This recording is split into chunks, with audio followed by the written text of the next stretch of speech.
I would like to thank the organizers of the conference for inviting me to do this lecture today. It's already been a wonderful conference with John Gardner speaking yesterday. And so many things that he said yesterday resonates with us in South Africa. The lingering effects of something like racial segregation, student riots, the turbulence, international war. We see all of these things happening all around us. And then he spoke about a president who they said about in America, would you buy a car from this man? And I think in South Africa, we can resonate with that as well with some of our politicians.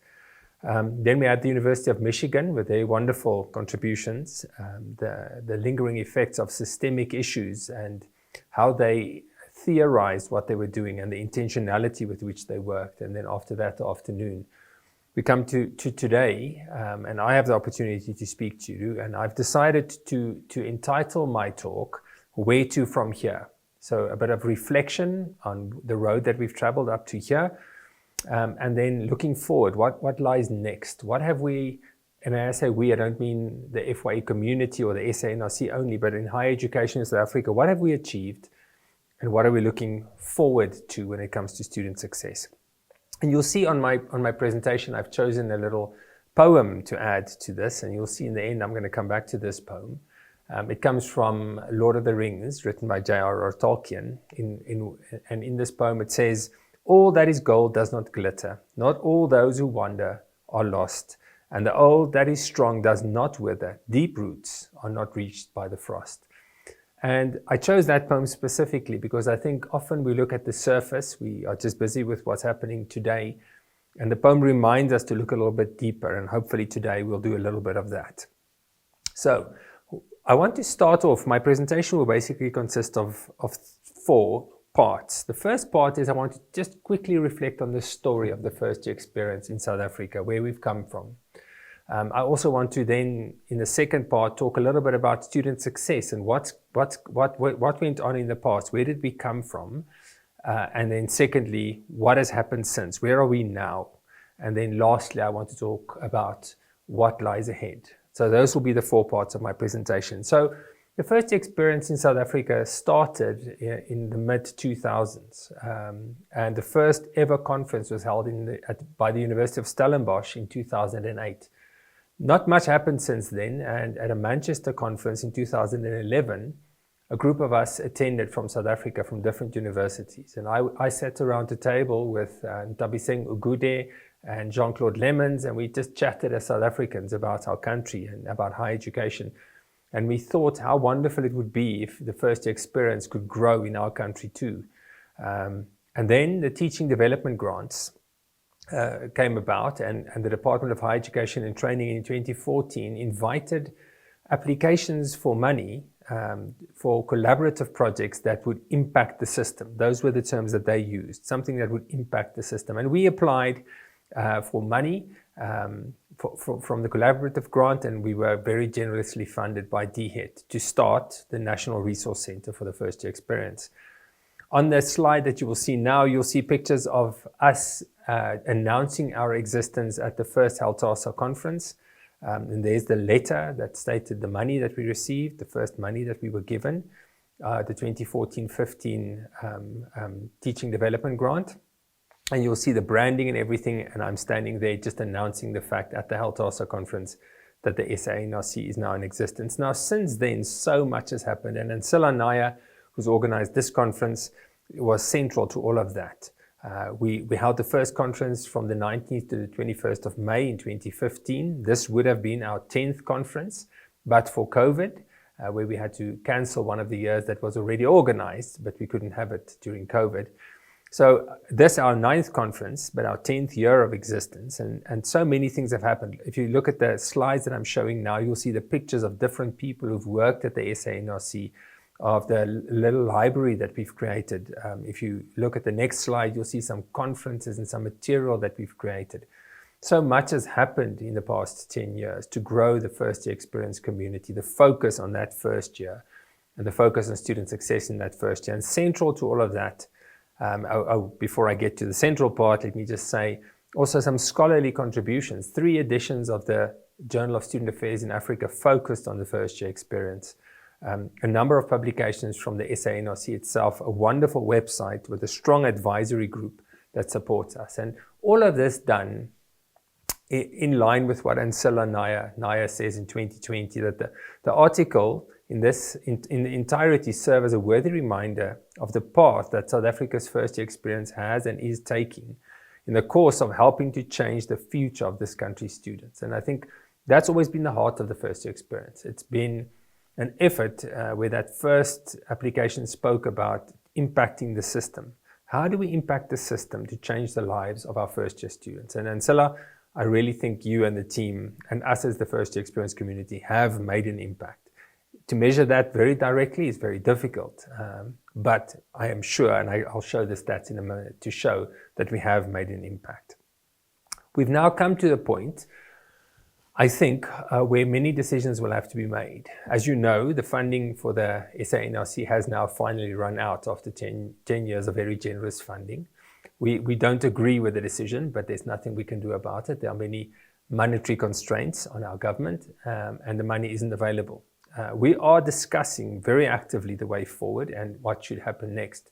The first experience will not disappear, and I'll be very surprised if the actual SANRC disappears. In its current form, it won't continue. But for us to then think about the last decade and to ask ourselves, did we impact the system? Have things changed? We need to start by looking at the statistics that I think can show us in the system whether anything has changed. And I want to show some changes, and then I want to show some persistent problems that I don't think we've addressed adequately yet, and maybe then use that to focus us on the way forward. Now, in 2013, the Council on Higher Education called us a low participation, high attrition system. And in a few moments, I'll show you the stats to show how true that was at that point. But I do want to venture today to say that I think we've changed from a low participation and high attrition system to a medium participation and low attrition system, but still slow completion rates. And let me illustrate that with the stats. So where did we start? When the CHE called us a low participation, low success system, it was based on what Scott, Yald and Henry found in their original report that came out of the 2006 cohort. They presented this in 2009, where we first became aware as a system of how our students were doing. Now, at that point, we had a participation rate of 17%, 17%, which meant 16 to 17% of the 18 to 24-year-olds in our country were participating in higher education. So we were shaving off the top 17, 16% and putting them into higher education. And when Scott, Yald and Henry then asked, how are these students doing? The results were shocking. And I'm presenting a table here to show you what we saw. If we looked after 5 years for 3-year degrees, at 3-year degrees, we had a completion rate of only 53%. So we were taking the top 17%, putting them into a system, giving them 2 additional years, and only 53% of them had qualified with a degree after 3 years. For 4-year degrees, that was 49%. They are mostly stronger students, but we've only given them 1 additional year, and they were on 49%. And then 3-year diplomas, 42%. 42% of students in 3-year diplomas nationally had graduated after 5 years. And if you look at that last column, the massive wastage that meant of human capital and of money and of people's hopes and dreams. If you look at the bottom one, all 3- and 4-year qualifications, we were expecting 45% of students entering the system at that point never to qualify with a degree or a diploma. And I think these figures shocked us all and shocked the system and caused a massive focus nationally on student success and asking the question, what can we legitimately do to improve student success? One of the documents that has guided us is the white paper on post-school education and training that was published in 2013. We've got a new minister now, and hopefully we will see a new white paper emerging. And one of the reasons I think it's important is because so much has changed since 2013. As you'll see in the stats that I'm going to show you, but more importantly, we've had the Fees Must Fall protests, and we've had so many other things happening in the system that I think this document is probably due for an update. But in this white paper, we saw the massive changes that had taken place in South African higher education since 1994. For example, from just under 500,000 students in the system in 1994, we had gone to almost 1 million students. We had doubled the size of the system in a relatively short period of time. By 2011, we had almost 1 million students in the system. In 94, 55% of students in the system were black, in the broad definition of black. And then by 2011, that was 80%, and 68% were black African. In 94, 55% of students were male, and by 2011, that was only 42%. And I'll come back to that in a moment, because actually that's a slight cause for concern for us at the moment. Now, by 2030, which is now getting a lot closer, we're in 2024, so in 6 years from now, we were looking at a participation rate of 25%, according to this white paper, and that would be up from 17.3%, and that would mean 1.6 million students in the system. That's where we wanted to grow to. But at the same time, when we looked at those poor results, I think the department and the universities legitimately said, it doesn't help us to put more students into a system that is so inefficient. We're just going to waste time, and we're just going to waste money, and we're just going to waste people's hopes and dreams. First, we need to increase the efficiency of the system. We need to ask why students are dropping out, why are they not succeeding, why are they not graduating. Now, before I look at those stats and look at the improvements over the past 10 years, I think it's important to ask the question, when we say 25% participation, are we not wanting to allow too many people into higher education? Are we not just saying, let's just put more and more people in? Is it still a legitimate expectation to go from 17 to 25%? I think there are already many South African academics who think we are taking too many students into the system. But for us to look at that legitimately, we cannot work on anecdotal evidence or our own feelings. We have to ask, what are the participation rates across the world? Now, I couldn't find updated figures. The best figures I could find are almost 10 years old, but they are already revealing. If we look at participation rates for other countries, if you look at the stats that I'm sharing on my screen now, you'll see a green line right there at the top, which shows the participation rate of North America. That's Canada and the United States. And that participation rate, ladies and gents, is above 80%, 80, which means 80% of the population, of the 18 to 24-year-old population of that country, are entering some form of higher education. 80. We are not even at 25 yet. If you then look down this list, you will see the different areas of the world, all of them above us. The lowest region in the world, if you look at it regionally, is Sub-Saharan Africa, which is below 10%. Shocking. South Africa, you'll see that green line is slightly above, well, actually, it's just slightly below South Asia here. I think we've now probably passed them. But you will see we are languishing right here at the bottom. And if you compare this to the quality of life, to economic growth, you will find that there is a direct link between the level of education and the possibility of growing an economy and growing a country. So clearly, the argument to say that 25% participation is too high is not an acceptable argument. We are languishing right at the bottom in terms of participation rates, and 25% is not too high. As a matter of fact, it's a step in the right direction. So, if we then go back to those figures, remember we were seeing 45% students never graduating. Let's just get a bit of a recap of where we stand now, and I'm going to share from two documents. The first one is the 2000 to 2019 first-time entering undergraduate cohort studies that is published by the Department of Higher Education and Training itself. These are the official figures. We can only go up to 2019 because we do need to give them sufficient time to complete for us to really see what's happened. So that's why it only goes up to 2019. This was published in 2022 or 3.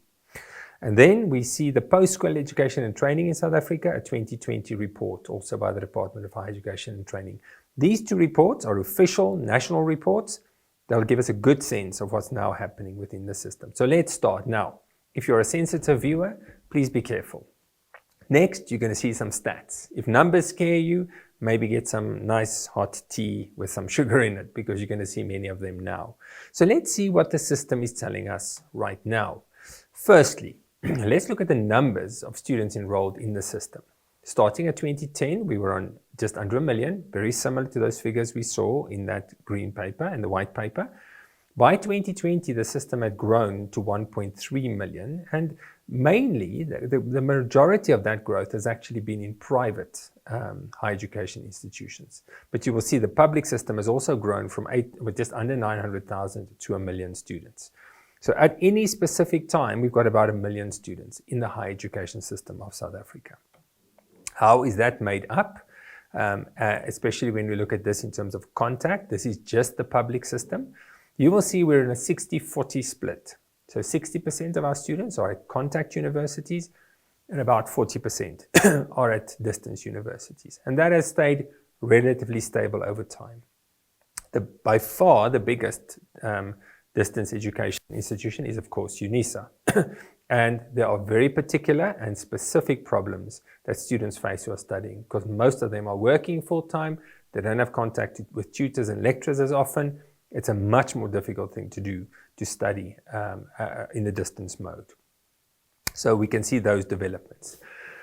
Now let's see how students are doing. And the first metric we want to look at is the dropout rate of our students. And we need to start looking at where they drop out from year 1 to year 2. And the reason why that is important is because from year 1 to year 2, we have found the biggest single point of dropout. And secondly, we are almost always able to double that figure to see what the dropout rate in a 10-year period will be. So if we have 10% students dropping out in year 1, we can expect approximately a 20% dropout over a 10-year period. So the better we get that first year dropout, the lower we get it, the better our chances are of a long-term success as well. So this is now for all contact and distance universities. In the year 2000, we saw 31.5% of students leaving in their first year. That is a third, almost, which means 1 in 3 students had left the system in their first year. And if you follow that figure all the way to the right, you'll see it ends up with 47% dropout. If you had already lost 30% at the end of year 1, there's no more comeback from that. You're already in big trouble. If you look down that part of the table, you will see in the 2019 cohort, the national figure for contact and distance together was actually down to 12.3%, from 31.5 to 12.3. If you look at the right-hand column, the very right column, year 10, you will see that figure continuously coming down. We are definitely making progress in keeping students in the system during their first year. If we just look at contact universities, the numbers look even better. You'll see we're actually below 10% dropout in first year. And if you look at the right-hand column, we are seeing a dropout rate of below a quarter already of when we look at the 2011-2012 cohorts. And we're expecting that to improve substantially for the 2018, 19, and 20 cohorts. So clearly, there has been a very big improvement from you'll see 25.6% in 2002 to 9.6%. That is a massive improvement in pushing down that year 1 to 2 dropout rate. Then let's go and look at graduations.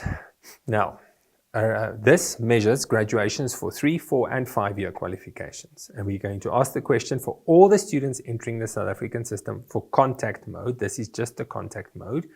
What proportion of them had graduated by year 3, by year 4, up to year 10? Now, a 4-year qualification cannot be completed by year 3, neither can a 5-year one. So we don't expect the 3-year graduation rate to be massively high, but you will see that there is still a massive problem, and I'm going to come back to that when I speak about the persistent problems. 14.9 to 17.1, a very small improvement. If you look at the right-hand side, or even at year 6, you'll see we've gone from 39.6% in 2000 to 64% in 2015. Massive improvement in terms of the graduation rates. We are seeing 64% of students already completing, and we're expecting that figure to increase even further. So many more students are actually graduating, which I think is a very good thing for us as a system. If we then focus specifically on contact universities. So the first figure showed you both contact and distance. This one only shows you contact. Look at that right-hand column. We're on 73.8%, and year 9, 73.2% for the 2012 cohort. 72.9 by year 8 for the 2013 cohort. I hope you can see what I'm showing there. But if you look at those figures, you will see a substantial improvement in the graduation rate of these students. They've gone from 55.2% and we're going to reach 80% soon. In other words, we're seeing more students stay in the system and we're seeing more students graduate. At the same time, before we get too excited, look at that year 3 column, however. There's only been a 2% improvement in that column over a 20-year period almost. Okay, and I'll show more data on that in a moment. The other thing I think we've done well, so we've really made progress in year 1 to 2 dropout, pushing that down. We've really made progress in terms of graduation rate. We've really pushed that up very nicely for both contact and distance. The other success, I think, that we are underselling is the effect of NSFAS. Now, we know that many of our students are now receiving NSFAS funding, which means they are now being funded by government, and they would have to meet a specific threshold in terms of income for them to qualify for that. Now, let's see how the NSFAS students are doing. So what you see here is the NSFAS students from 2005, and we can't measure before then because NSFAS only came into effect from about 2005. If we track the NSFAS students and we look at their dropouts, you will see their dropout in 2019 is actually lower, and this is for contact and distance, than it was for the contact students who are non-NSFAS. It's 8.6%. That is very low. Look at that dropout on the right-hand column, below 20%. We're going to get it below 20% very soon. We're probably going to get it closer to 10%. And how are they doing in terms of graduation? So these are the graduates that you see here. By year 3, they've 13.4, 16.8, and we can have a very interesting long discussion about why they're not graduating in year 3. Year 4, that goes up quite a lot. And if you look at year 10, it's 71.3%, 70.8 in year 9, 73.9, 73.9 for the different cohorts. We can see that these students are doing really well. Let's compare them to non-NSFAS students. So what I've done here is I've taken the non-NSFAS students who are in a contact mode, and I'm comparing them in this right-hand column. If you look very much to the right, I should actually see if I can put on a pointer. Let me just see if I've got a pointer. Then at least I can show you on the presentation. So when I'm here on the right hand, this is this one with a browned out bit at the top are the non-NSFAS students, because we have figures for them before 2005, which I've now taken out of the equation. I want to compare 2005 to 2005, okay? To just see how these students are doing. So I know those figures make it look confusing, but this 63% by year 10 is the 2005 cohort, and I want to compare it to this one. So this 63.5 represents the NSFAS students after 10 years. This is the non-NSFAS students, both of them in contact. Can you see there's a 10% difference? NSFAS students are graduating, 10% more of them are graduating than non-NSFAS students. And that remains the same, 61 to 71. So clearly NSFAS is making a difference. More and more students who are on NSFAS, they're actually doing better than students who are not on NSFAS, whether they have their own money or not. So clearly NSFAS is also working. So the 3 successes, NSFAS I think is one of them. Graduation rates I think is one of them. And the year 1 to 2 persistence is another one. But there are also some long-standing problems within the system, which I think we need to face head-on, and we need to ask ourselves, how do we make them go away? So let's look at some long-standing problems. We've now seen the success, but let's then ask ourselves, what are the things we need to address? As we look forward to the next 10 years, what are the things we would like to start seeing changes in? So here is the first one. What we're seeing here is the undergraduate success rate in public higher education institutions. Now, please don't be confused, but the green line, this I got from the DHET report, but that green line is incorrectly colored. That line should be orange. It should represent the Indian/Asian students. Okay, I think that's important to see. So what I want you to see here is the green bars are showing us the success rate of students on the whole. What proportion of modules that students are taking in the system are they passing? And you see that green bar has gone up to 87%. So currently, it's gone from 77.1 to 87% in a decade, which is a massive improvement. That's wonderful. But more importantly, we need to look at the distance between this reddish line here at the top, which represents the white students' performance.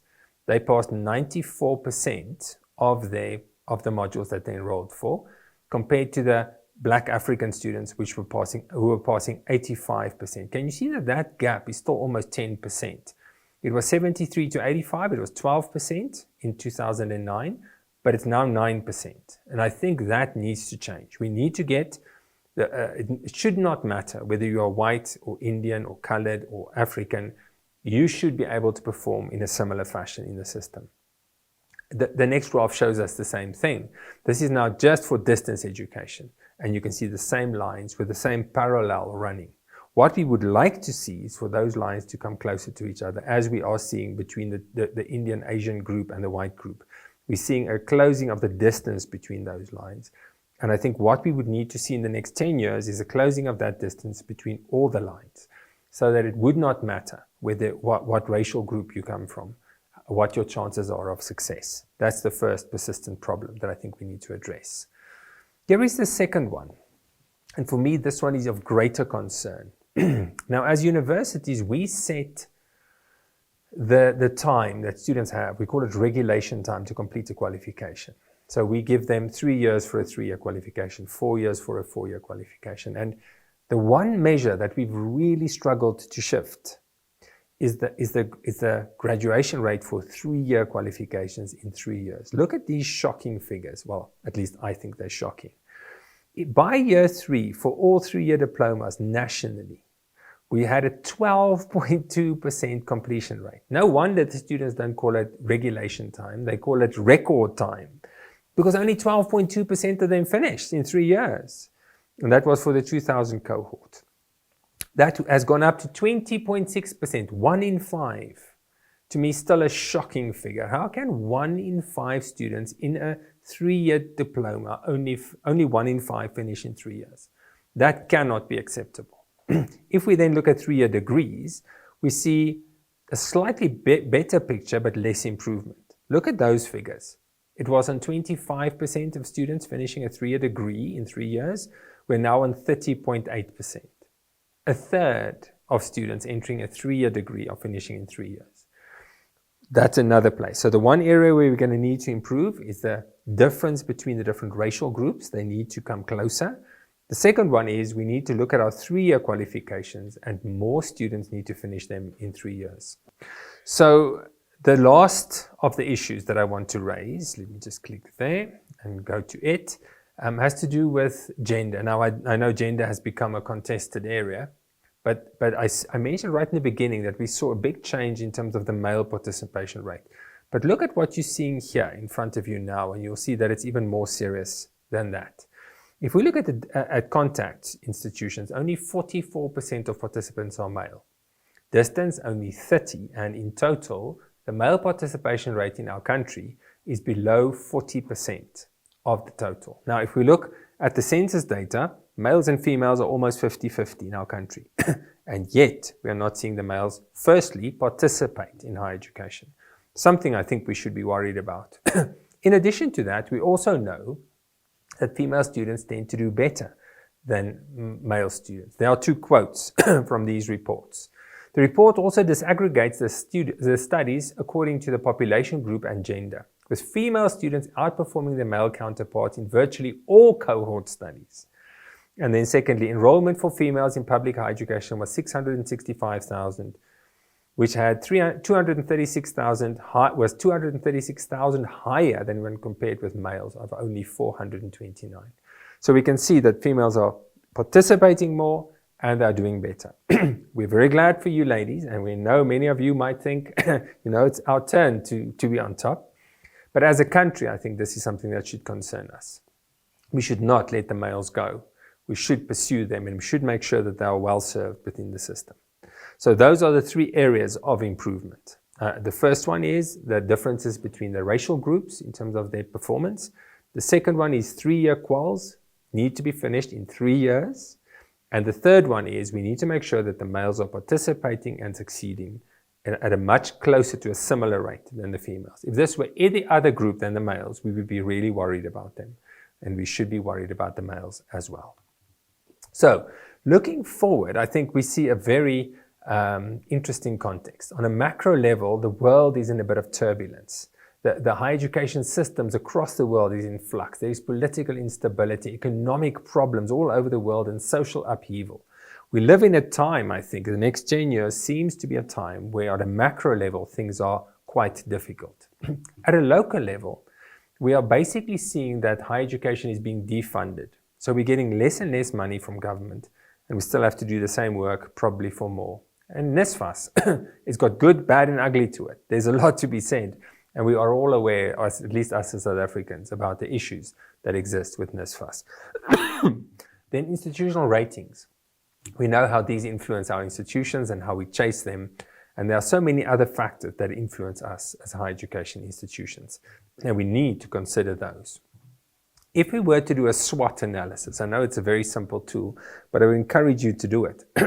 I think we can actually get a very good sense of where the system stands right now and what has been set up for the next 10 years, from which point we have to move.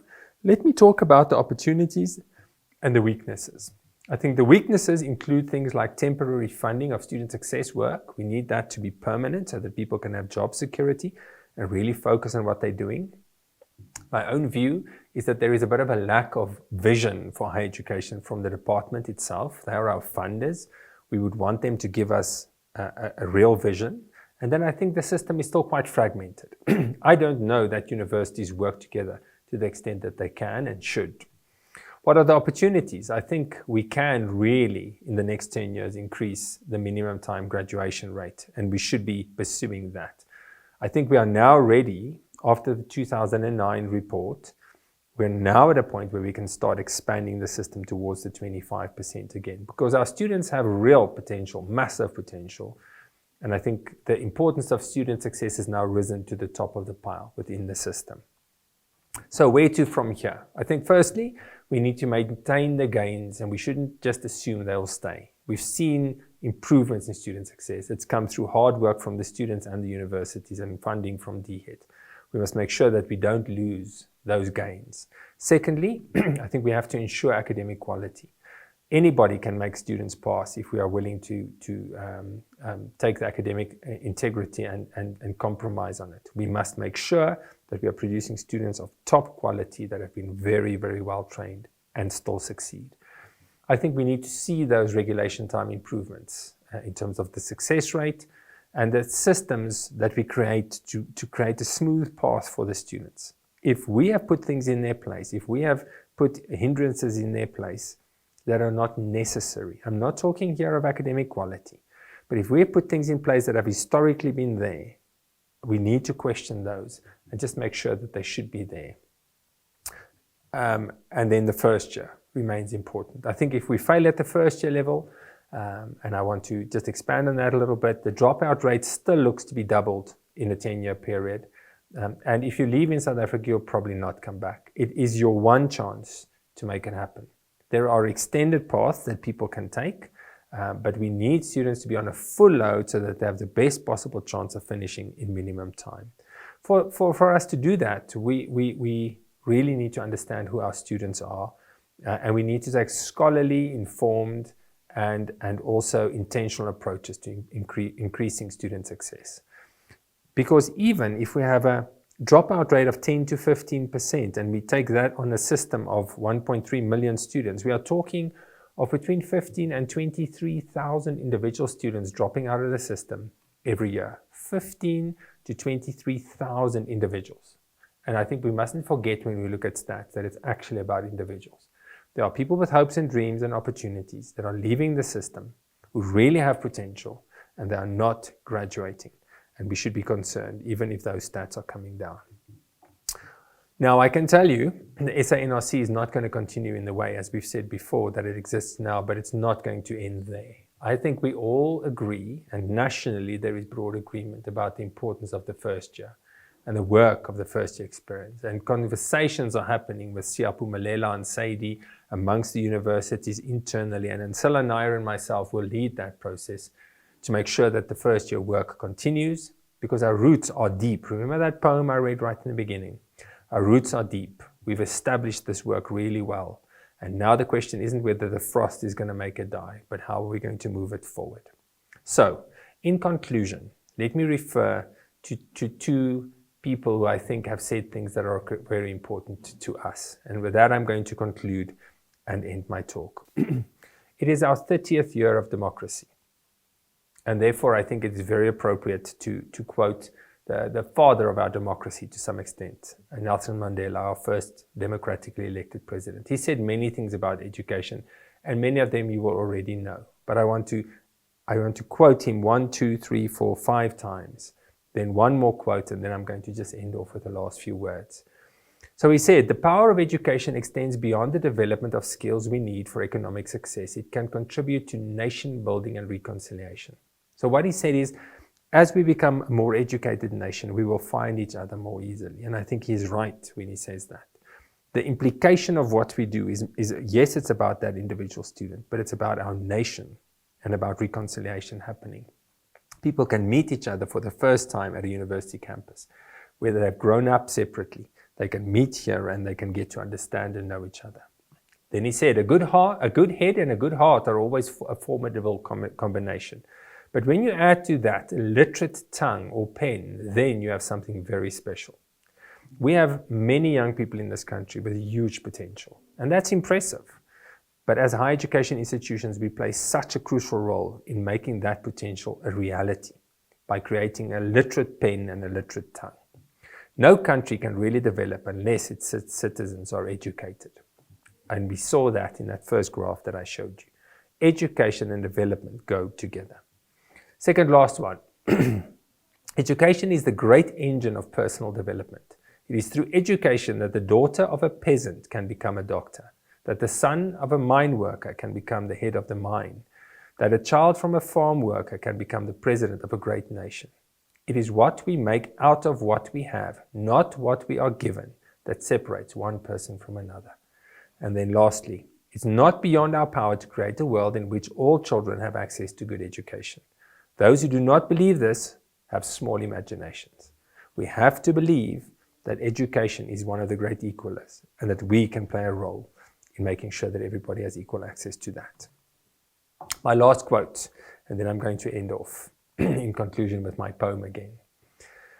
In 1994, the first year of our democracy, a philosopher of education called Wally Morrow wrote a book, and here is one of his most famous quotes. And I want to encourage us by saying this is what we should be pursuing and that what we are pursuing.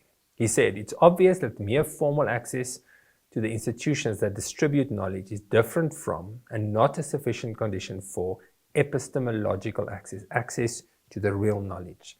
To register as a student at a university is not yet to have gained access to the knowledge that the university distributes.